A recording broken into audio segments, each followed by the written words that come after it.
Good morning बच्चों, कैसे हो? अपन पढ़ रहे हैं कोऑर्डिनेशन कंपाउंड, उप सेशनरी यौगिक, और इस चैप्टर का अब लास्ट टॉपिक है और वो क्या है? उपसहसंयोजक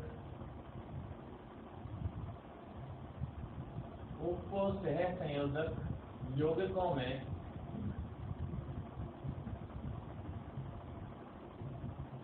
समावयवता।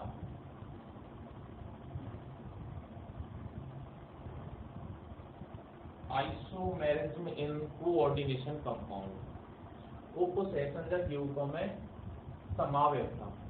तो पहले तो अपने को ये देखना है कि ये समावयवता जो शब्द है ये क्या है। समावयवता देखिए, इसको बोलते हैं आइसोमेरिज्म। आइसो मीन समान और मेरिज्म मीन्स भाग, पार्ट या भाग। ठीक है, पार्ट या भाग। आइसोमेरिज्म क्या है या समावयवता क्या है? दो या दो से अधिक ऐसे रासायनिक यौगिक या दो या दो से अधिक ऐसे यौगिक जिनके अणु सूत्र समान होते हैं। मतलब आइसोमेरिज्म यहाँ अपन ने क्या बताया? समान। ठीक है, समान मतलब कोई ना कोई एक चीज इसमें समान होगी। ठीक है, कोई ना कोई एक चीज समान होगी। तो समान क्या होंगे? यहाँ पर दो या दो से अधिक ऐसे यौगिक जिनके अणु सूत्र समान होते हैं। क्या समान होंगे? अणु सूत्र। ठीक है, अणु सूत्र समान होते हैं, लेकिन इनके संरचना सूत्र या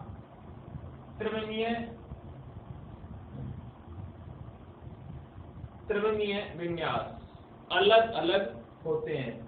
ठीक है, त्रिविमीय विन्यास या त्रिविमीय व्यवस्था में भिन्नता होती है। क्या कहलाते हैं? समावयवी कहलाते हैं। ठीक है, तो दो या दो से अधिक ऐसे यौगिक जिनके अणु सूत्र समान होते हैं परंतु इनके संरचना सूत्र या त्रिविमीय व्यवस्था या विन्यास में भिन्नता होती है, क्या कहलाते हैं? समावयवी कहलाते हैं। समावयवी कहलाते हैं तथा इनका यह गुण समावयवता कहलाता है। क्लियर? समावयवता दो प्रकार की पढ़ेंगे अपन। कितने प्रकार की? दो प्रकार की समावयवता पढ़ेंगे।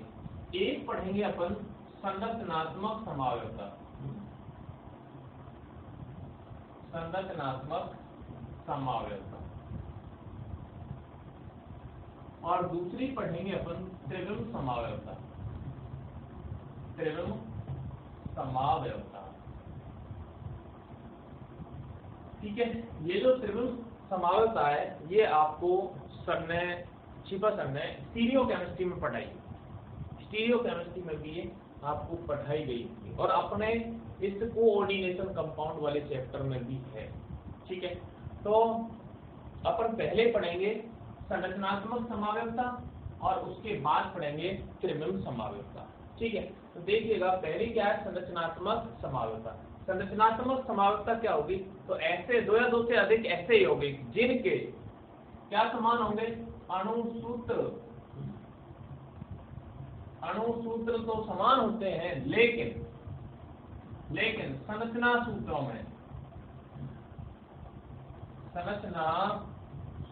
में क्या होती है? भिन्नता। संरचना सूत्र अलग अलग होते हैं और अणु सूत्र समान होते हैं। अणु सूत्र क्या होंगे? समान। ठीक है, और संरचना सूत्रों में भिन्नता होती है। क्या कहलाती है? संरचनात्मक समावयवी कहलाते हैं और इनका यह गुण या यह घटना संरचनात्मक समावयवता कहलाती है। तो क्या लिखेंगे इसकी डेफिनेशन? दो या दो से अधिक ऐसे यौगिक जिनके अणु सूत्र समान होते हैं लेकिन संरचना सूत्रों में भिन्नता होती है या संरचना सूत्र अलग अलग होते हैं, क्या कहलाते हैं? संरचनात्मक समावयवी कहलाते हैं। इनका यह गुण संरचनात्मक समावयवता कहलाता है। क्लियर? ये तो एक सिंपल सी परिभाषा थी। अब देखते हैं कि संरचनात्मक समावयवता कितने प्रकार की होती है। तो जब अपन संरचनात्मक समावयवता को पढ़ें तो संरचनात्मक समावयवता 6 प्रकार की पढ़ेंगे। कितने प्रकार की? 6 प्रकार की। और उसमें पहला और इम्पोर्टेंट जो प्रकार है, पहला प्रकार अपन पढ़ते हैं इसमें, वो है आयनन समावयवता। क्या है? आयनन समावयवता। आयनन समावयवता, ठीक है। आयनन समावयवता है, तो आयनन समावयवता किसे कहते हैं? ऐसे यौगिक, परिभाषा सुन लें उसके बाद अपन एग्जांपल करते हैं। ऐसे यौगिक जिनके सेम क्या है? अणु सूत्र समान, जिनके अणु सूत्र क्या हो? समान हो, लेकिन जलीय विलयन में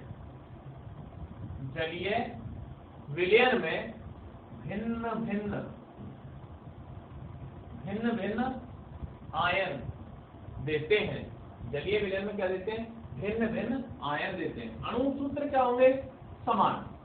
अणु सूत्र समान होते हैं, लेकिन जलीय विलयन में भिन्न भिन्न आयन देते हैं। क्या कहलाते हैं? आयनन समावयवी कहलाते हैं, तथा इनका यह गुण आयनन समावयवता कहलाता है। एक एग्जांपल देखें इसमें आयनन समावयवता में, देखिएगा आयनन समावयवता का एग्जांपल, जैसे अपन एक कंपाउंड ले लें, एक अणु सूत्र लें CO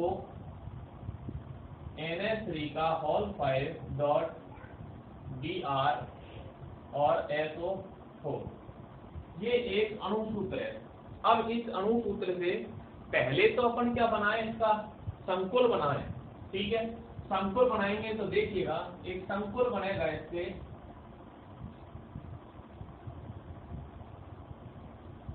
CO NH3 का होल 5 Br SO4, एक संकुल ये बन गया। और दूसरा संकुल इससे आप बना सकते हो, एक संकुल ही बन गया ये मान लीजिए। अब आप देखें दूसरा बन जाएगा, अभी बनाते हैं उसको, ठीक है। अब इसमें आप देखें कि जब इसको जलीय विलयन में आप डालेंगे, ये संकुल बन गया, ये अणुसूत्र है पूरा, और ये संकुल बन गया। और इसमें कोवालेंट केंद्रीय परमाणु है, इसकी समन्वय संख्या कितनी हो गई? 6, ठीक है। ये इसका समन्वय मंडल है और ये इसका आयन मंडल है, क्लियर। अब आप देखें जब इसको जलीय विलयन में डालेंगे तो ये भिन्न भिन्न आयनों में टूट जाएगा, ठीक है। इसका आयनन करेंगे आप, इसका आयनन करेंगे आप, इसका आयनन करें तो देखिएगा क्या होगा? CO NH3 का होल 5 Br, ठीक है। और इधर लिखते हैं +2 या 2+, ठीक है, और प्लस SO4 2-, ये आयनन हुआ। अब एक संकुल ये, इसको मान लें आप A, ठीक है। दूसरा मैं इधर लिख देता हूं CO NH3 का होल 5 SO4 और Br, ये दूसरा संकुल है B, क्लियर। अब इसका यहाँ, इसका क्या करें अपन? आयनन करें इसका भी, ठीक है।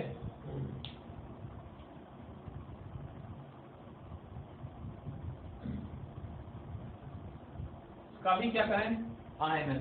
और आयनन करेंगे तो देखिएगा क्या बनेगा? CO NH3 का होल 5 SO4 प्लस और प्लस Br-।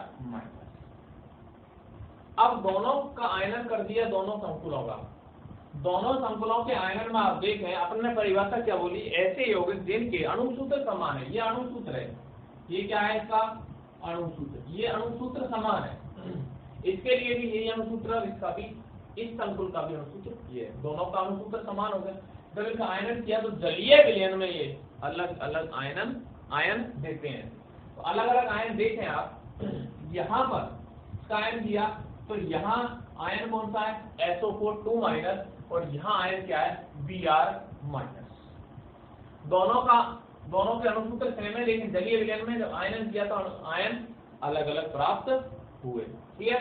यहाँ समन्वय मंडल में लिगेंड के रूप में कौन है? Br-, और लिगेंड के रूप में Br- है, और ये आयन प्रति आयन के रूप में सल्फेट आयन है, ठीक है।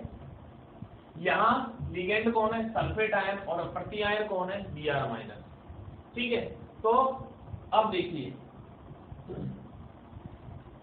ये संकुल लिया आपने, संकुल कौन सा वाला, CONH3 का होल 5 BrSO4, और इसकी अभिक्रिया आप किसके साथ कराते हैं, BaCl2 के साथ कराएं। और जब BaCl2 के साथ इसकी अभिक्रिया कराई तो यहाँ पर आपको BaSO4 का श्वेत अवक्षेप प्राप्त हो जाएगा। संकुल A की अभिक्रिया जब आप BaSO4 के साथ BaCl2 के साथ कराते हो तो BaSO4 का श्वेत अवक्षेप प्राप्त होता है। क्लियर, और प्लस BaSO4, इसका क्या है, श्वेत अवक्षेप। इसमें देखें, अगर इस संकुल की अभिक्रिया BaCl2 के साथ कराएंगे तो अभिक्रिया न होकर के अभिक्रिया नहीं होगी, तो किसके साथ कराएंगे इस संकुल की अभिक्रिया, देखें आप CONH3 का होल 5 SO4 Br, और इसकी अभिक्रिया अपन करा देते हैं AgNO3 के साथ, सिल्वर नाइट्रेट के साथ AgNO3 के साथ जब कराएंगे तो देखिएगा यहाँ पर जैसे BaSO4 का श्वेत अवक्षेप प्राप्त हुआ, वैसे यहाँ पर AgBr का पीला, हल्का पीला अवक्षेप प्राप्त होता है। CONH3 का होल 5 SO4 क्या आएगा यहाँ, NO3 प्लस AgBr का हल्का पीला अवक्षेप। ठीक है, और यहाँ श्वेत अवक्षेप। ठीक है, अब यहाँ एक क्वेश्चन बनता है और आपकी उसमें बुक में है भी क्वेश्चन, ये कि एक अणुसूत्र है। ठीक है, और इससे दो संकुल प्राप्त हो गए A और B। ठीक है, संकुल A BaCl2 के साथ श्वेत अवक्षेप देता है, क्रिया करके श्वेत अवक्षेप देता है, जबकि संकुल B AgNO3 के साथ क्रिया करके और हल्का पीला अवक्षेप देता है। संकुल A और B को पहचानिए, तो संकुल A ये पहले ही बता दिया, ये संकुल B हो जाएगा। क्लियर, तो ऐसे दो या दो से अधिक ऐसे होंगे जो जिनके अणुसूत्र समान हो लेकिन जलीय विलयन में अलग अलग आयन देते हैं, क्या कहलाती है, आयनन समव्यवस्था कहलाती है। क्लियर, दूसरा अपन देखें, दूसरी है हाइड्रेट समाव्यवस्था। क्या दूसरी पढ़ते हैं अपन, हाइड्रेट समाव्यवस्था। दूसरी है हाइड्रेट समाव्यवस्था, पहली आयनन पढ़ी, दूसरी हाइड्रेट समाव्यवस्था।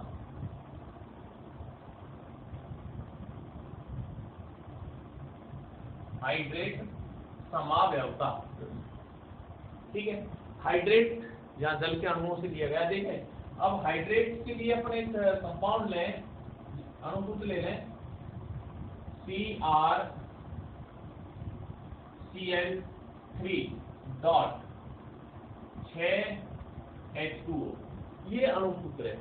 ठीक है, आप देखिएगा इसका अपन बनाते हैं संकुल कंपाउंड। तो संकुल देखिए क्या बनेगा, CrH2O का होल 6 और Cl3, पहला संकुल। दूसरा संकुल देखें आप, CrH2O का होल 5 Cl H2O और Cl2। क्लियर, तीसरा देखें आप, CrH2O का होल 4 Cl2 H2O का होल ट्वाइस या 2H2O Cl, और चौथा देखें एक और बन जाएगा यहाँ, CrH2O का होल थ्राइस Cl3 और यहाँ लिख दें अपन 3H2O। क्लियर। अब देखिए ये तो है आयन मंडल,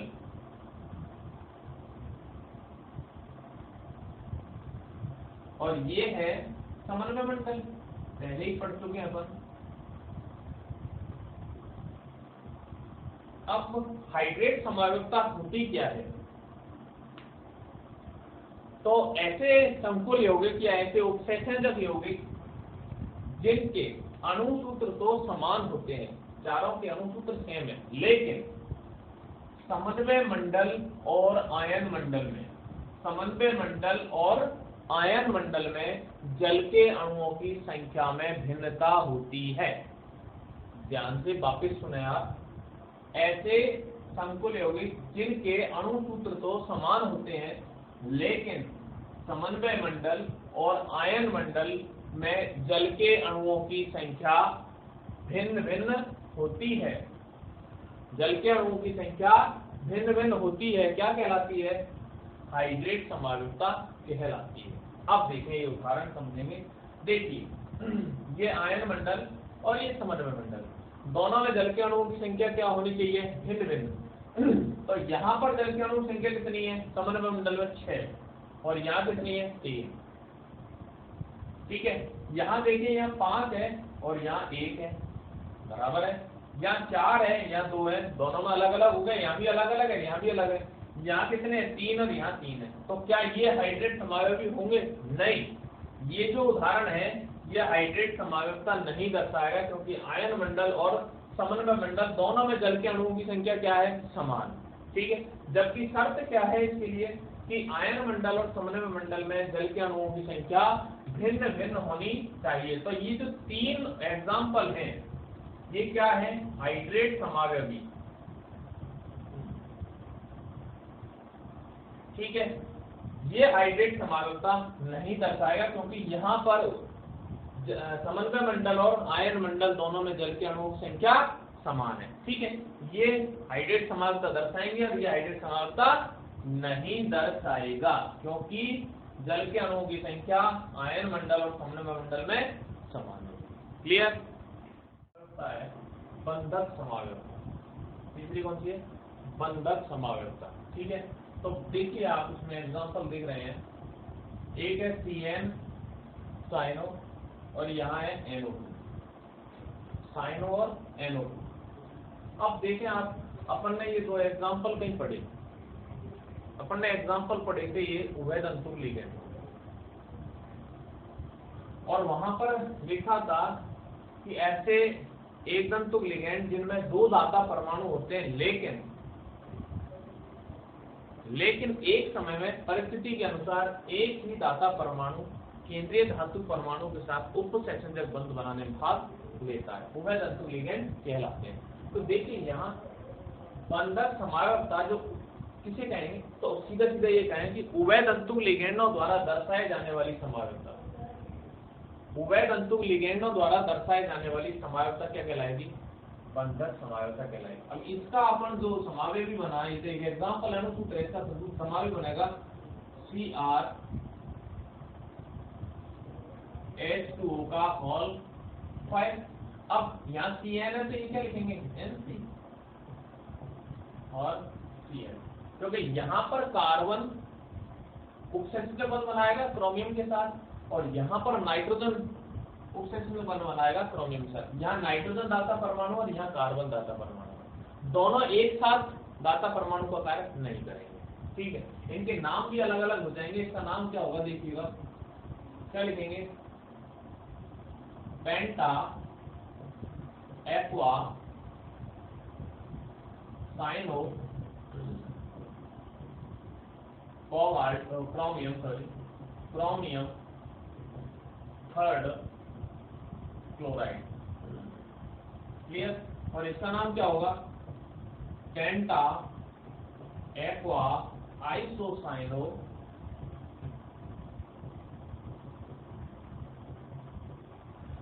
क्रोमियम थर्ड क्लोराइड। क्लियर। ऐसे दूसरा एग्जांपल देखें, यहाँ NO2 है, नाइट्रो, इसका नाम क्या लिखेंगे, penta ammine nitro cobalt third chloride. Clear. इसका समावेशी हम बनाएंगे, क्या होगा, CONH3 का होल 5 ONO और Cl2। ठीक है, नाम क्या लिखोगे, पेंटा एक्वा नाइट्राइटो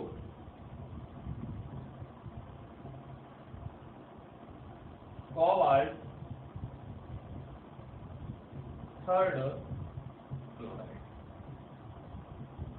मतलब क्या है, यहाँ पर जैसे कार्बन और नाइट्रोजन दाता परमाणु का कार्य कर रहे थे, ऐसे यहाँ इस संकुल में नाइट्रोजन दाता परमाणु का कार्य करेगा और यहाँ पर ऑक्सीजन दाता परमाणु का कार्य करेगा। यहाँ ऑक्सीजन, इस संकुल में ऑक्सीजन ही क्या है, दाता परमाणु है, और यहाँ पर नाइट्रोजन दाता परमाणु। क्लियर। तो बंधक समावेशता किसे कहेंगे, उभय तंतुक लिगेंडों द्वारा दर्शाए जाने वाली समावेशता क्या कहलाएगी, बंधक समावेशता कहलाती। क्लियर। क्लियर, समझ में आई बात। ठीक है, अब चौथी आप देखें, चौथी पढ़ेंगे अपन उप सह संयोजन समावेशता। क्या पढ़ेंगे, उप सह संयोजन समावेशता। चौथी समावेशता कौन सी है, उप सह संयोजन समावेशता। देखें आप, उप सह संयोजन समावेशता क्या है, यहाँ एग्जांपल देखें आप, CONH3 का होल 6 और CrCl6। क्लियर। एक एग्जांपल और लिखा है, TTNH3 का होल ग्रुप, ठीक है, TTCl4। दो एग्जांपल हैं यहाँ। अब यहाँ आप देखें, ये जो समन्वय मंडल है ये कैसा है, उदासीन, या ये भी कैसा है, उदासीन, या धनायन, या तो धन आयनिक या उदासीन कहते हैं। ठीक है, धन आयनिक। और ये समन्वय मंडल कैसा है, ऋण आयनिक, और ये भी ऋण आयनिक है। अब देखें आप, होगा क्या, ये कैसा समन्वय मंडल है, धनायनिक या उदासीन, ये कैसा है, धनायनिक या उदासीन, ये कैसा है, ऋणायनिक या ऋणायनिक है।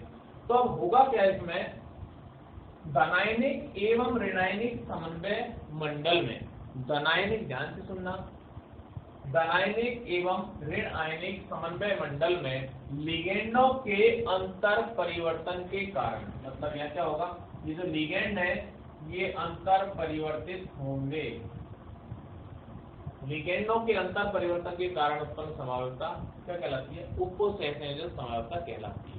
क्लियर। जैसे आप देखो, यहाँ अंतर परिवर्तन कैसे होगा कि NH3 क्लोरीन के स्थान पर आएंगे और क्लोरीन NH3 के स्थान पर आ जाएंगे। देखो, CONH3 के स्थान पर लिखते हैं Cl6 और CrNH3 का होल 6। तो लिगेंडों का अंतर परिवर्तन हो गया धनायनिक एवं ऋणायनिक समन्वय मंडल में। ऐसे ही क्या होगा, यहाँ से इसमें NH3 इधर आ जाएगा समन्वय मंडल में, और यहाँ से क्लोरीन NH3। अच्छा, यहाँ पर जो अंतर परिवर्तन होगा वो सभी लिगेंडों का भी हो सकता है, किसी एक लिगेंड का भी हो सकता है, और दो लिगेंडों का भी हो सकता है।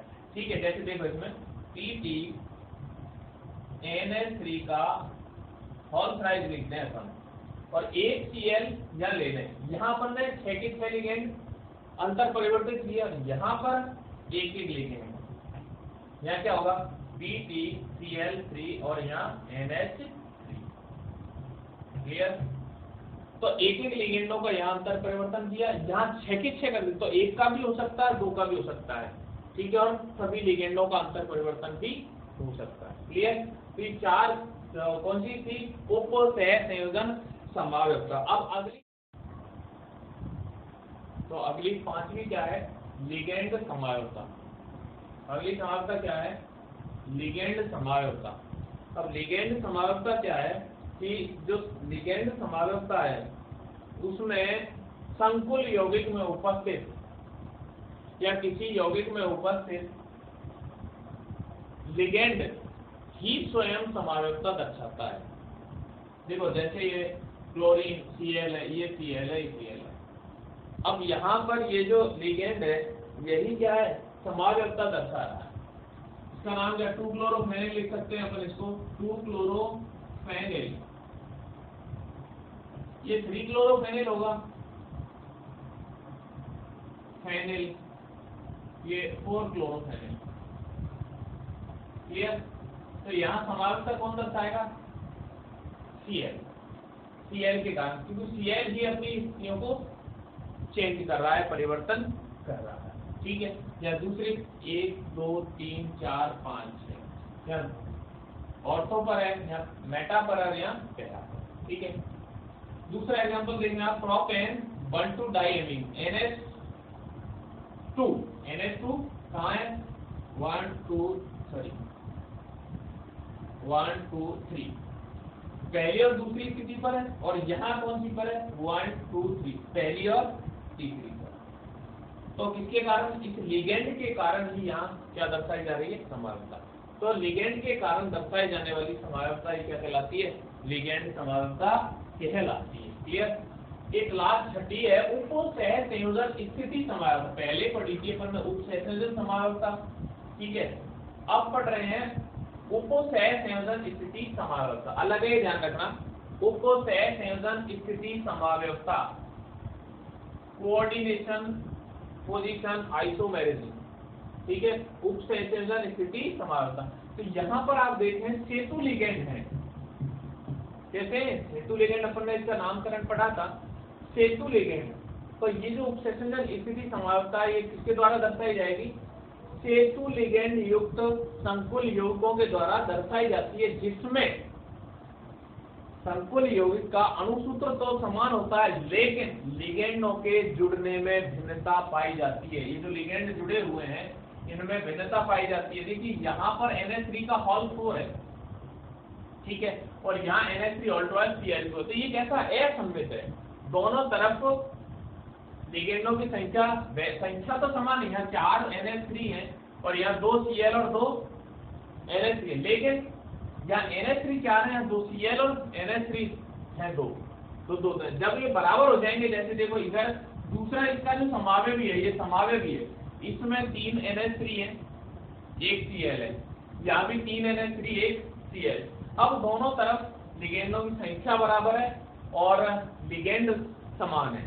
ठीक है, तो ये कैसा होगा? सममित होगा, ये असममित होगा। ऐसे ही एक और एग्जांपल, ये इसका ये असममित है क्योंकि 4 NH3 है, इधर NH3 2 और Cl2 है। ठीक है, सेम एग्जांपल नहीं है ये, यहाँ पर जो सेतु लिगेंड है NH2 और O2 है, यहाँ OH है। ठीक है, तो आप देखें इसका जब बनाएंगे आप क्या बनाएंगे? सममित संकुल बनाएंगे। NH3 का होल 4 तो नहीं लिखेंगे, क्या लिखेंगे? होल 3 लिखेंगे और एक Cl को इधर ले लेंगे। ठीक है, और क्या बनेगा? COOH OH CO, और एक यहाँ से जो NH3 वो किधर चला जाएगा? इधर आ जाएगा, इधर 3 हो जाएंगे 2 की जगह। NH3 का होल थ्राइस, और यहाँ Cl2 है, Cl इधर आ गया, तो क्या बन गया? यहाँ क्या रह गया? Cl। दोनों तरफ बराबर, तो ये कैसा हो गया? ये भी सममित। क्लियर? तो 6 प्रकार की संभाव्यता हो गई। ठीक है, संरचनात्मक संभाव्यता कितने प्रकार की? 6 प्रकार। अब दूसरी पढ़ेंगे अपन त्रिविम संभाव्यता। ठीक है।